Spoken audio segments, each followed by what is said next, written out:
Hi there, I'm Matteo, the Chief Mobile Opinionist at the Tech Travel Geeks, and this is the Tech Travel Geeks review of the Nokia 1.3. If you don't already, please do subscribe to the Tech Travel Geeks here on YouTube. The Nokia 1.3 is an affordable smartphone from HMD Global.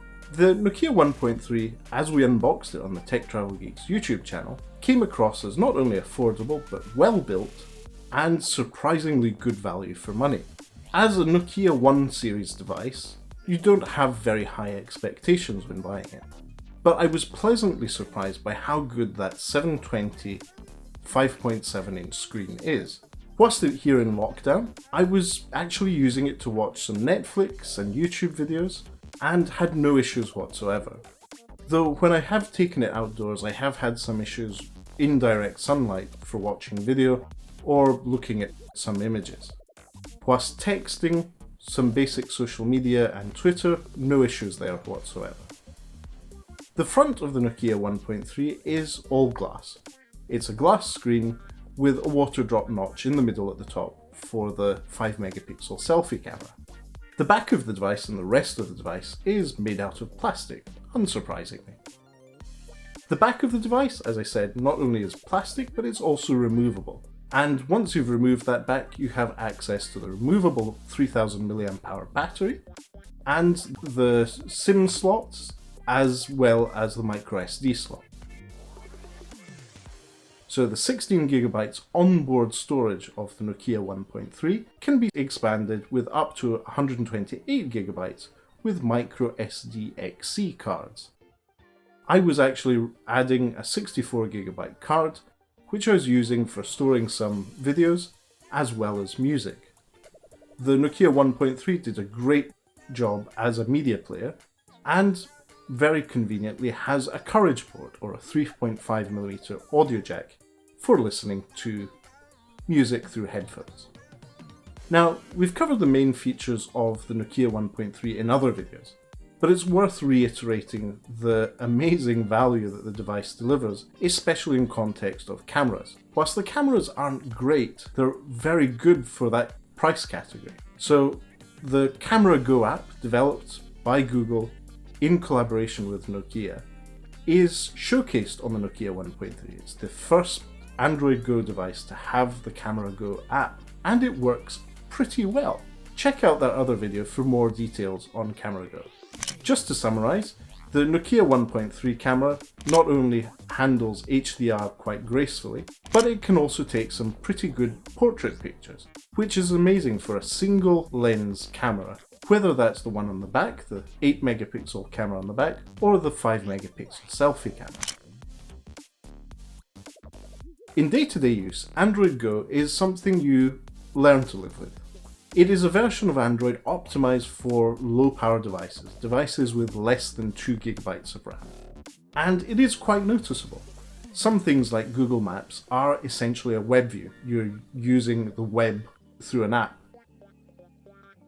And all the Go optimized apps, whilst work well, sometimes may be feeling a bit too stripped down.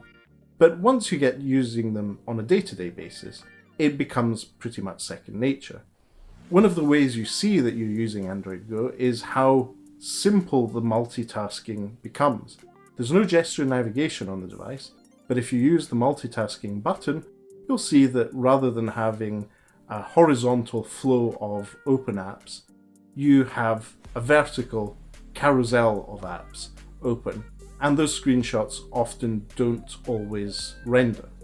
In day-to-day use for messaging, using Messenger Lite, Telegram, the actual Google Messages app, everything worked fine. I had no issues, and it's not just Google that does Android Go apps. There's quite a selection of affordable smartphone optimized apps which often have the moniker of Lite or X, such as Telegram Lite or Facebook Lite.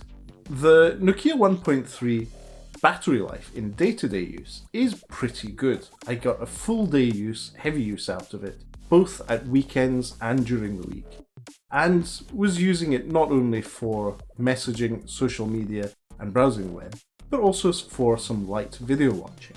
So overall, the Nokia 1.3 is a surprisingly good value for money device. And it's amazing to see £59 or £60 devices with a 720p screen of this quality. Overall, if you're considering buying the Nokia 1.3, there's a couple of things that you should probably be warned about. Don't expect to do high-end gaming. Don't expect to play Goat Simulator or Call of Duty Mobile on the Nokia 1.3. It can handle some puzzle games like Threes, 2048, and a few others, but as I said, don't buy this as a gaming smartphone. Maybe think of stepping up to the Nokia 5.3, which we also have some videos on the Tech Travel Geeks YouTube channel for that sort of thing. So to sum things up, the Nokia 1.3 is amazing value for money. But don't buy this if you have high expectations of what you want to do with the device.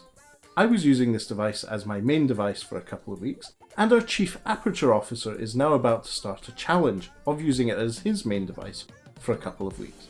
So we'll see how it works out for him. So this was our summary review of the Nokia 1.3. It's a capable smartphone for all the basics, but will struggle with things like gaming and video editing. The capabilities are well above its competition in the same price range. Just bear in mind that Android Go can sometimes be limiting. If you enjoyed this video, feel free to give us a like, or if you have any further questions, leave us a comment below. And as usual, if you haven't already, please do subscribe to the Tech Travel Geeks here on YouTube. Whilst we're wrapping up our Nokia 1.3 coverage with this video, we have more coming, including the Xiaomi Redmi Note 9S review and the Nokia 5.3 review. For now, thanks for watching, and goodbye from the Tech Travel Geeks.